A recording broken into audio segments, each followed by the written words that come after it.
Everybody out there, you're enjoying and listening to The Block of Rock, and this is John Diva by the Rockets of Love.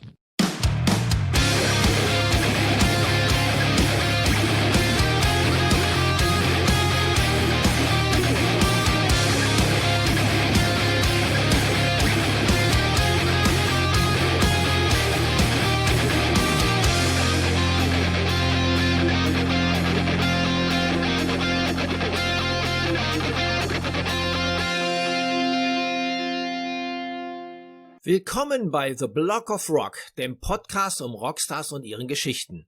Ich bin Uwe Lerch und nehme euch Backstage und präsentiere euch die Storys hinter euren Legenden. Natürlich sprechen wir über die Musik, die uns alle verbindet, aber auch über die Menschen dahinter. Was hat sie inspiriert und motiviert? Wie haben sie ihre Marke erschaffen? Und welche Rockstar-Tipps haben sie für euch da draußen?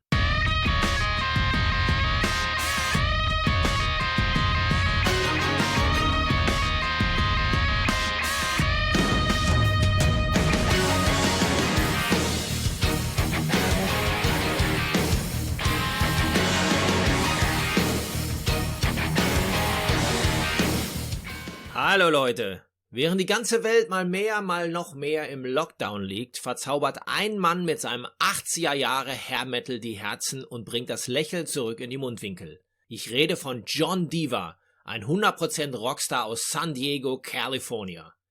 Gemeinsam mit seinen Rockets of Love haben ihn zuletzt im Videoclip auf seinem Bar Rock'n'Roll Schloss gesehen, wie er eine wilde Sause mit seinen US Cheerleadern gefeiert hat. Und so manche haben sich gewünscht, sie hätten auch auf der Gästeliste gestanden. Nach seinem Platinseller Mama Said Rock is Dead ist jetzt das zweite Album American Amadeus auf der Startrampe, für das er sich eine Menge Inspiration bei Wolfi Mozart geholt hat, dem wahrscheinlich ersten Glamrocker der Musikgeschichte. Ich wollte mich auch mal in die 80er zurückversetzen lassen und klingelte bei einem bestens gelaunten John Diva durch, der mir unter anderem verriet, welche geheimen Nummern sich in seinem Rockstyle Mobile Phone befinden und wie es um seine eigene Zauberflöte steht. Hi John, welcome to the Block of Rock. Let's get some glitter into my studio. How are you doing? I'm doing very fine, thank you, and I will be happy to be today's glitter bomb in your studio. You look like missing some excessive shows and some wild backstage parties. How are you feeling at the moment? Actually, I'm a little bit hungover. This is why these sunglasses don't go off. So behind the sunglasses, I do look like excessive rock and rolling. So as you can see, I'm still rocking and rolling, even though we can't play shows, and I do miss it a lot. But somehow, I don't know if it's a psychological something in the universe. I do have the feeling that we will be returning to stage within this year. So right now, we're preparing a very special little show for all our fans out there, but we're going to talk about that later. And that's why I do feel very appreciating rock and roll right now. But you were busy with the Rockets of Love. You did a new album in the studio with the guys, American Amadeus. Yes, that is true. We did that one last year, all through the lockdown time. And we shot, I think, all in all, 4 videos. So this gave us actually a lot of good times during dark times in the pandemic. So it kept us alive and it kept us running. And now we're so happy to put this beautiful beast out there and to share it with our fans and to those who will be fans, and in general, everybody who looks for a good time right now should listen to that album because it brings the sun into your life and the rock and roll. I can definitely agree on that. This time, you're not leaving us only to the 80s, but also to the 18th century somehow, because the first video I saw, it's not the first video from the album, but the first video I saw was American Amadeus, the title track. And you welcomed us in your rock and roll castle somewhere in San Diego. That is true. Because you can't go to any clubs, I said, why don't I just invite the whole crew into my castle and shoot a video and do a 3 days party afterwards, which is not in the video, but it happened. And the whole European high culture always was an inspiration worldwide, obviously, because it was there before America even started becoming a nation. And especially Mozart is somebody who probably was an original glam rocker. He was glamorous. He was a pop star. He was flamboyant, and he was against the grain somehow. And when I went to some crazy party a couple of months before the pandemic struck, I had a crazy outfit which looked a little bit like Amadeus, and I had this American rock and roll flag wrapped around me, and somebody just walking by said, "Look at that, American Amadeus." And this really inspired me to the whole album. I directly knew the album should be called American Amadeus. This is the name of the album, and I knew I want to make a song out of it. And this song was the start for the production, and from then on everything fell into place and we developed a great flow. I enjoyed seeing your Butler in the video, and as well as the cheerleaders. So are these guys all around with you in your home? More or less, the Butler is, and he will be part of the show. You can see tomorrow, Friday, exclusively on Get Next. We're gonna stream online from 8 p.m. European time. He will be here serving drinks and being around. He's been with my family. My father already could have him around. He's a great guy. He's been working for my family for ages. And the cheerleaders, they're not here right now. That's very sad, but I think they will be back on stage with us as soon as possible. That's good to hear. So what fascinated you most on Wolfgang Amadeus Mozart, the so-called Wunderkind?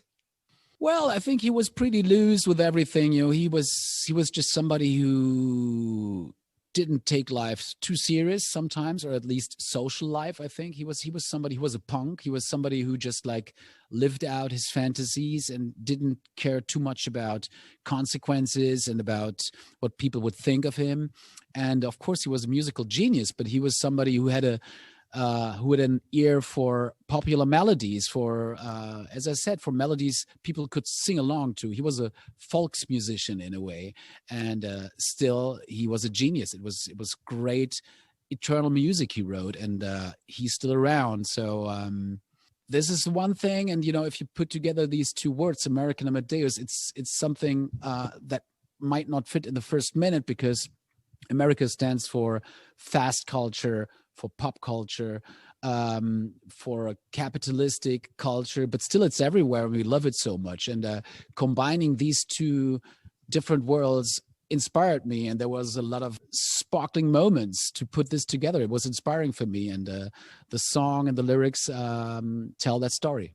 I just wanted to know who's playing your magic flute in the evening, especially in Corona times. That's a good question. You listened very, very well and very carefully. Well, a whole orchestra, I hope. Of girls, naked girls, I understand. Oh, that's what you said.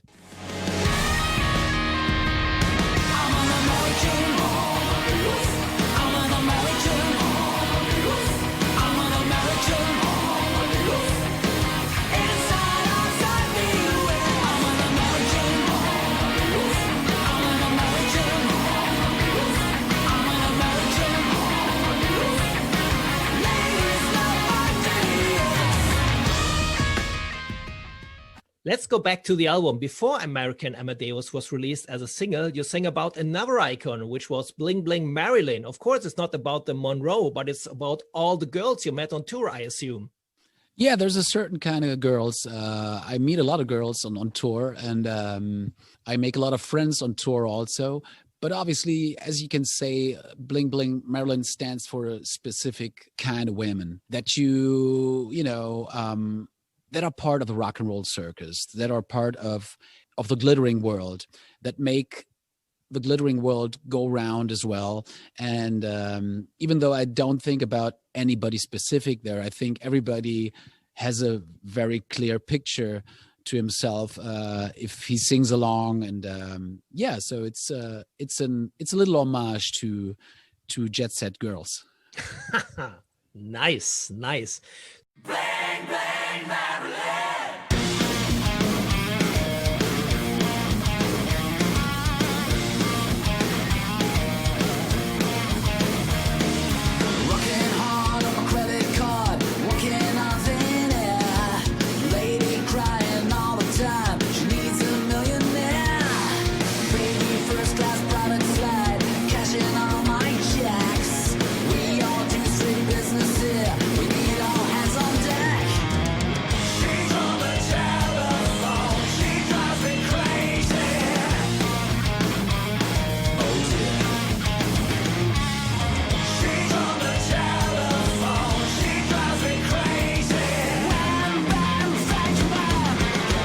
just the prize. So let's slide a bit deeper into the album. I want to talk about some specific songs I picked.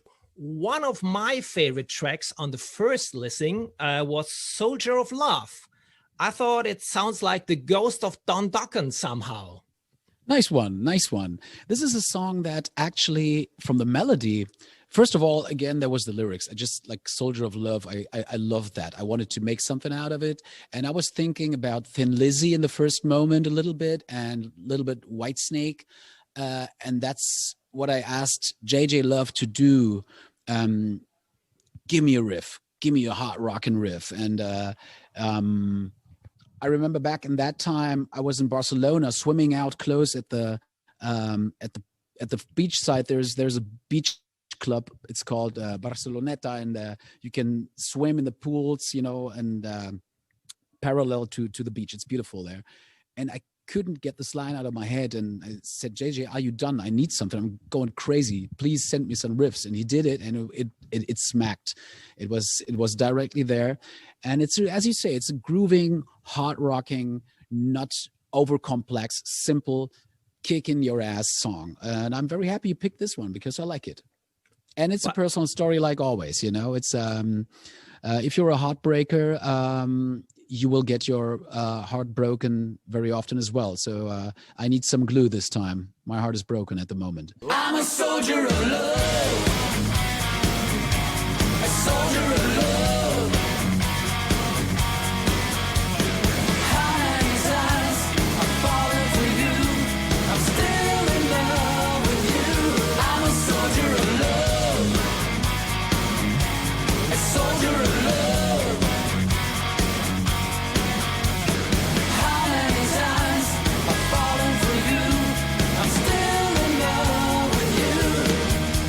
My favorite song now, after I've listened to many times, because I love these thumping anthems, is Carmageddon. This is a track which really should work live really good because it has having this kind of "we will rock you" rhythm inside the song. So what is this song all about? Well, Carmageddon, you probably guessed already. It's the rockets of love. It's always about the big tragedies of love and of not finding together, and about doing, very often I write songs and they come from an inspiration, and half a year or a year later, they like really become my destiny. And afterwards I say, am I some psychic? Can I read my future? Because I just write a song about love, and then a year later it happens to me. I said, hey, did I foresee this? So it actually happened with a couple of songs, I must say. So maybe I should write happy love songs for the next album. So I would agree. It's an epic song. It's an arrangement you probably wouldn't do. Probably Def Leppard would do a different arrangement.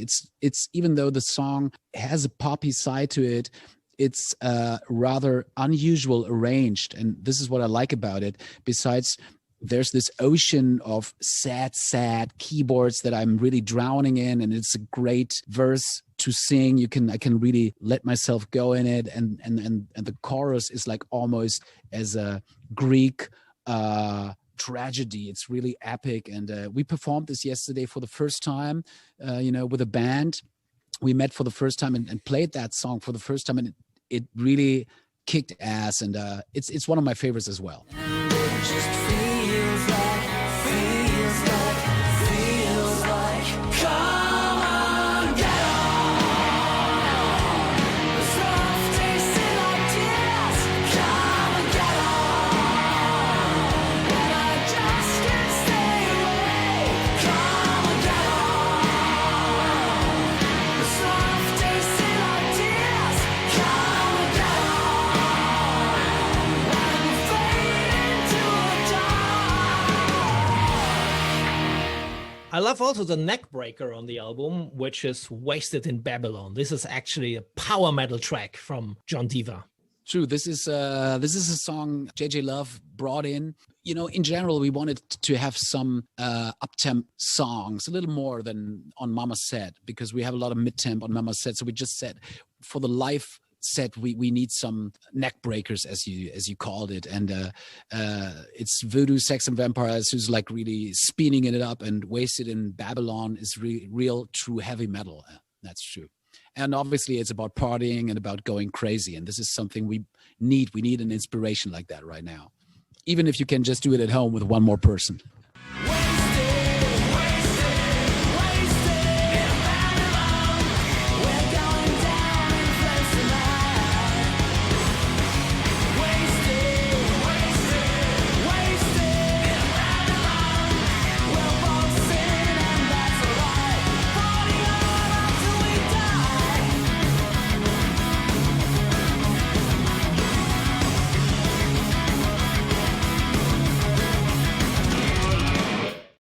You're finishing the album with the typical pussy ballad. So it's you can get out the lighters. You can think about the good old days in the 80s when the hair was big and the MTV was running.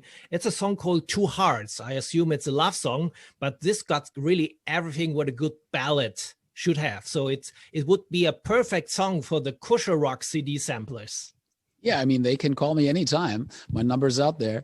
And what's nice about that song is that it's just an acoustic guitar and just the singing and the pedal steel, which is, one of the most American instruments there is. And it adds a very, very nice atmosphere to all of it. It lets it slide. And we thought after such an opus, such a hot rock and diverse album, we want to take it very smooth at the end. In love with two hearts, it's killing me. Two hearts are too much for me. Loving the two of you is breaking me. Yeah. In love with two hearts, it's killing me. Two hearts are too much for me. Loving the two of you will make me see how lonely a man can be. So John, for you as an expert, how do I get hot metal chicks in these Corona times? Well, actually, the good thing is if you're a rock star like me, you just have a mobile phone full of numbers and contacts, and you just because everybody is lonely at the moment, and you just call and hey, how you doing? I haven't seen you for a while. But if you don't have that, you mean a mobile phone? Yeah, exactly. If you don't have that rock star mobile phone, I don't know, man. It's probably hard because you can't just drive around with your muscle car because nobody's on the street. I guess you probably, I do have an idea where you can meet hot metal chicks, and that is online on our online John Diva show tomorrow. So if you join in on Get Next tomorrow to see our live show where we will have interviews, where we'll have guests, and we will play some of the songs for you, you are very sure to meet metal chicks online. And from then on, everything will be cool. That's a perfect bridge for my next question, because usually I meet all these hot metal chicks on onlyfans.com, but you have now your own world, the Diva world, and the equivalent to these kind of portals is Get Next. So somehow the Get Next is the OnlyFans of rock and roll. So where are you gonna be there in the future to let's say celebrate with your fans? So what can we expect in the Diva world? In the Diva world, you can first of all expect to get closer to us, to get in contact. We will try to be online. We will do some meetings. We will do some blinging and drinking together with our fans. So there will be special occasions and dates to meet and greet online and, to join forces in dark times. Besides, we will have a lot of exclusive material coming up that it will be published there first. It's going to be videos. It's going to be workouts. I'm going to show you how to become a rock star and have a body like I. Working out with John Diva will be part of it. You can see how Lee Stingray plays the drums and teach you how to do this, for example. So there's going to be loads of different things. And besides, you can write us. And if there's any wishes, let's say sex with Snake Rocket, which can only be telephone sex at the moment, we will be happy to consider this as well. Get out, look at the stars. Take that bottle, we got champagne on Mars. Get out, pour me a glass. Where's the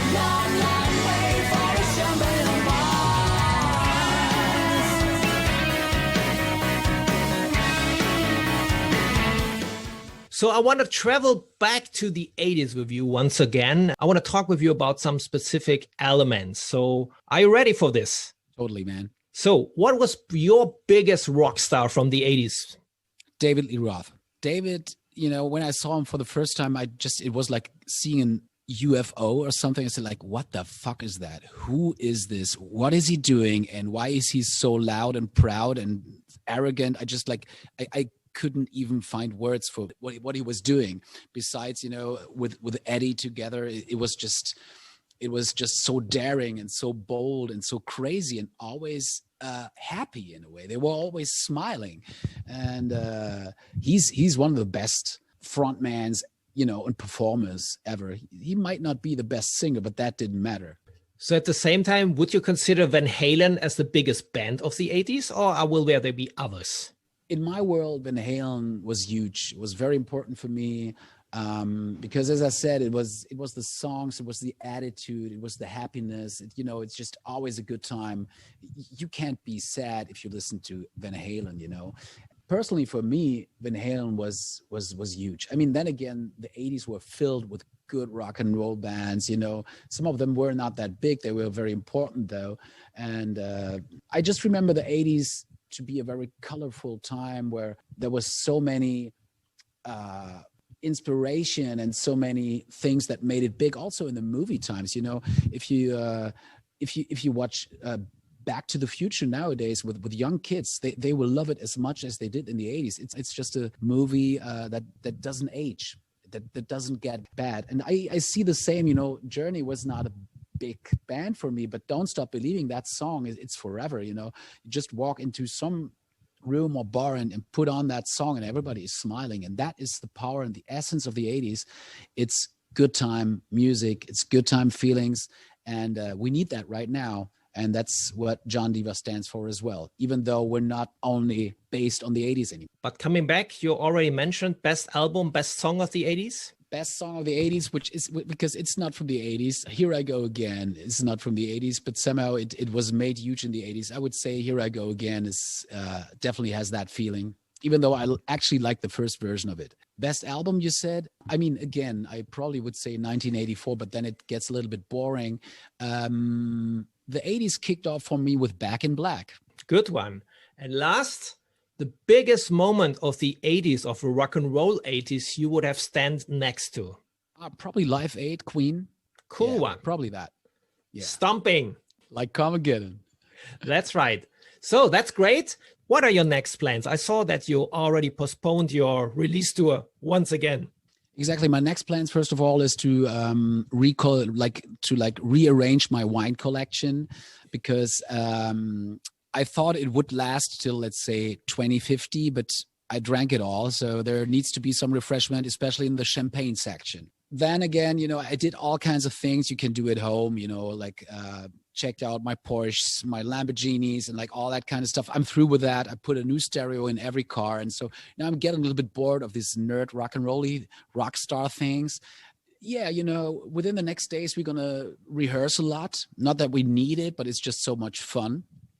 Hang with the boys. I haven't seen them for ages. So the next week will be a celebration with the boys, with the band, with our crew, with everybody who supports our world, with our fans, to celebrate that we're back, that we have a second album, and at the same time, knowing that we can't be on stage right now. We will try to find different ways to be out there.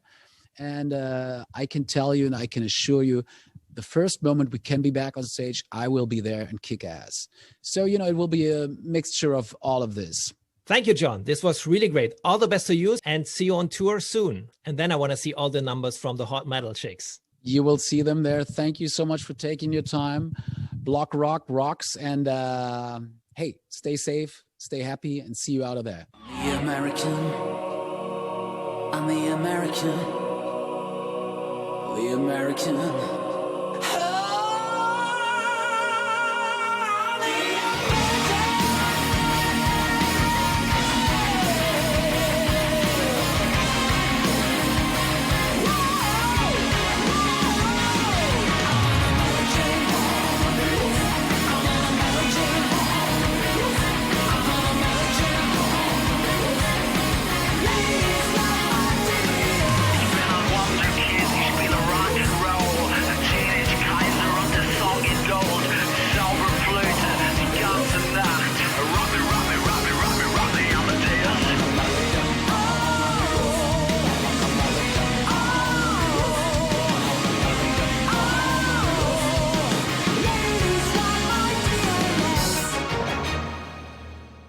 Wenn euch diese Episode gefallen hat, folgt doch gerne meinen Stories um Rockstars und ihren Geschichten beim Podcast-Dealer eures Vertrauens, damit ihr auch die nächste Folge nicht verpasst.